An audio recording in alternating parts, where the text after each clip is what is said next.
Kosgi bus స్టాండ్లో mobile phone పోయిందని చెప్పేసి బుజ్జిబాయ్ అని ఒక ఆమె కోస్గి ఆమె కంప్లైంట్ చేయడం జరిగింది. దాని మీద మేము కేసు నమోదు చేసుకొని దర్యాప్తు చేస్తున్నాము. తర్వాత మళ్ళీ నెక్స్ట్ డే కూడా 3rd తారీఖు నాడు కూడా ఇంకో మొబైల్ పోయిందని చెప్పేసి వేరే వాళ్ళు కూడా కంప్లైంట్ ఇచ్చారు. వీటిని పెట్టి మేము పరిశోధన చేస్తున్న క్రమంలో నిన్న ఈవినింగ్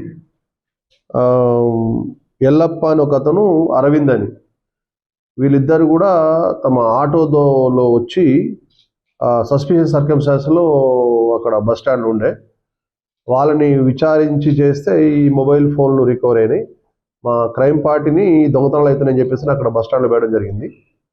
వాళ్ళు పెట్టి విచారణ చేస్తే వీళ్ళు డోన్ ఏరియాకి సంబంధించిన వాళ్ళు, కర్నూలు జిల్లా డోన్ ఏరియాకి సంబంధించిన వాళ్ళని తెలిసింది.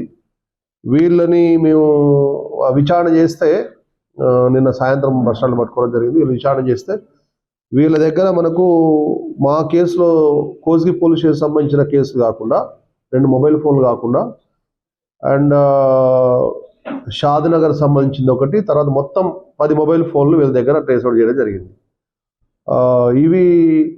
వీళ్ళని ఇంకా విచారణ చేస్తున్న క్రమంలో వీటి చేస్తే ఏంటంటే వీళ్ళు గతంలో కూడా సైబరాబాద్, జడ్చర్ల, మహబూబ్ నగర్, కొడంగల్ ఏరియాలో కూడా అండ్ నారాయణపేట ఏరియాలో కూడా వీళ్ళు దొంగతనాలు చేసినట్టు తెలిసింది.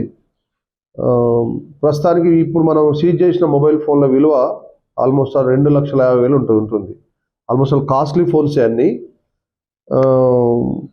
వీళ్ళ చరిత్ర ఏంటంటే వీళ్ళు ఇట్లే అంటే ఆటోలో లేకపోతే వెహికల్లో ఏదైనా వచ్చేసి మనం ఆదమర్చే టైంలో బస్ స్టాండ్లలో ప్రయాణికులు వాళ్ళు బస్ ఎక్కే సమయంలో వీళ్ళు వాళ్ళ బస్ ఎక్కే టైంలో వాళ్ళు బిజీ ఉంటే కాస్ట్లీ ఫోన్ చూసుకొని అబ్జర్వేషన్ చేసేసి వీళ్ళు దొంగతనం చేస్తారు.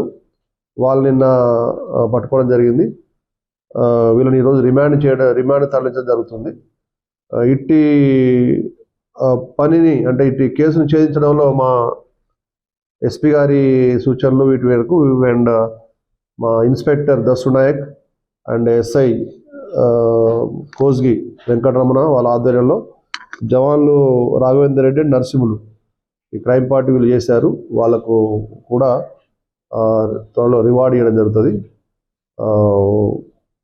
ఇంకా అంటే మేము మళ్ళీ ఫర్దర్ ఏదైతే 7 ఫోన్లు ఉన్నాయో ఇంకా గుర్తింపు చెందనవి వాటిని మేము ఎవరైతే ఉన్నారో ఆ బాధితులు ఎవరైతే ఉన్నారో వేరే చోట్ల క్రైమ్ అయి ఉంటే వాళ్ళని ట్రేస్ అవుట్ చేసి ఆ మొబైల్ ఫోన్లు చట్ట ప్రకారంగా వాళ్ళకి అప్పగించడం జరుగుతుంది. మరిన్ని వీడియోస్ కోసం ఛానల్ ని సబ్స్క్రైబ్ చేయండి. లేటెస్ట్ అప్డేట్స్ కోసం వాట్సాప్ ఛానల్ ని ఫాలో చేయండి. అండ్ లింక్ డిస్క్రిప్షన్ లో ఉంది.